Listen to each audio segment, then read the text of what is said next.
Alright, today we're going to write. It's a Writing Wednesday. Again, if you weren't here for the last Writing Wednesday, that video will be, I think, up here. I'm pretty sure. Could be there, might be there. Go check it out. That's our first writing video. This is our second for Writing Wednesday.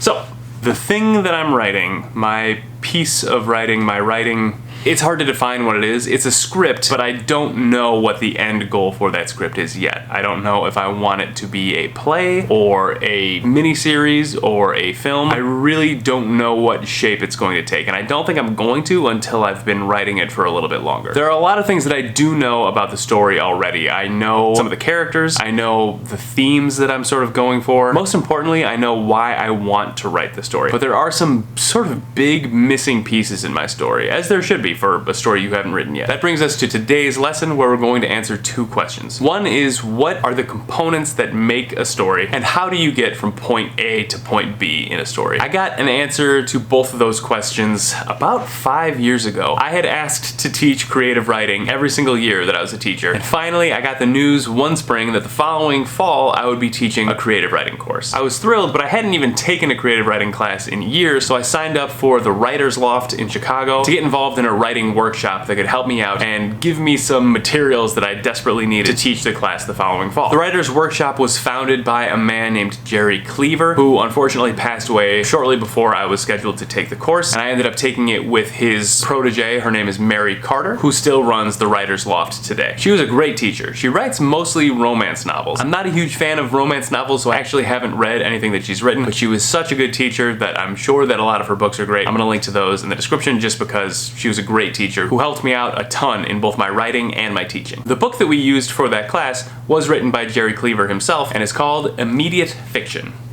There will be a link below in the description to purchase this book. I definitely recommend it. It's why it's the first book I'm starting to talk about in my Writing Wednesday series of videos. The answer to those questions I mentioned before, I found both in this book and in this course. Anytime I'm thinking about a story I want to tell, or even an individual scene within a story I want to tell, I stop and think of three letters, W-O-A, and they stand for want, obstacle, and action. The first thing that happens in your story is that your character needs to want something. It can be as simple as a cup of coffee in the morning, or as serious as revenge for the murder of a loved one. Your character can even want to just be left alone. It doesn't matter what they want, but it needs to be obvious that that is what they want. One thing that's important about this, though, is that they need to want it desperately. Again, even if it is just that cup of coffee, it needs to be something that they are craving. Maybe they're hungover, or they didn't get a lot of sleep the night before, or they've got a big meeting and they need to be energetic. They need that cup of coffee. Having a want in a story is why any character does anything at all. If they don't want anything, they won't do anything. If they don't do anything, you don't have a story. So before we move on to the next one, press pause and think about what your character wants. Just as important as what the character wants is the obstacle that prevents them from getting what they want. There needs to be a roadblock, and it needs to do work to prevent the character from getting what she wants. You need an obstacle because your character can't just get what they want, because then again, there's no story. If the character gets to the coffee shop and realizes that her wallet has been stolen, now you've got the beginnings of a story. You've got the thing that she wants, and the obstacle preventing her from getting the thing that she wants. Same thing applies to our previous examples as well. If your character wants revenge for the murder of a loved one, maybe the obstacle is that they don't even know who committed the murder in the first place. That's a pretty big obstacle. If your character just wants to be left alone, maybe the obstacle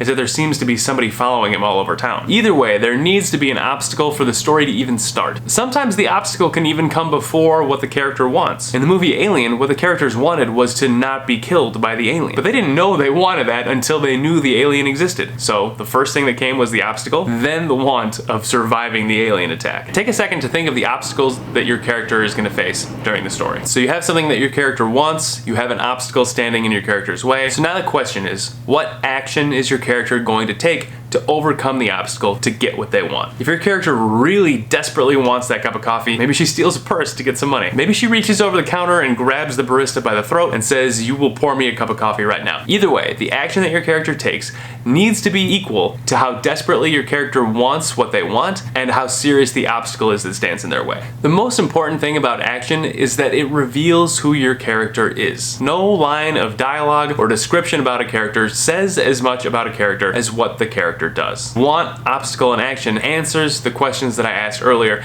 in terms of what makes a story, and how do you progress from one point to another in the story. A story is somebody wanting something, overcoming an obstacle by taking a decisive action, and to get from the beginning to the end of a story, your character has to have lots of individual wants, obstacles that happen throughout it, and a series of actions that reveal character as we build through a story. That's also just an overview. The book really gets into those things in a much finer detail than I ever could in a short video like this. So I highly recommend buying this. There is a link in the description below, so check it out. For now, your writing homework for this week is to apply WOA to your writing. Choose a scene that you know is going to be in your story and think about what your character wants and how badly they want it, what the obstacle is that prevents them from getting it and how tough that obstacle will be to overcome, and what the action is that your character needs to take to get what they want. Alright, so right now what I want is to get some fresh air.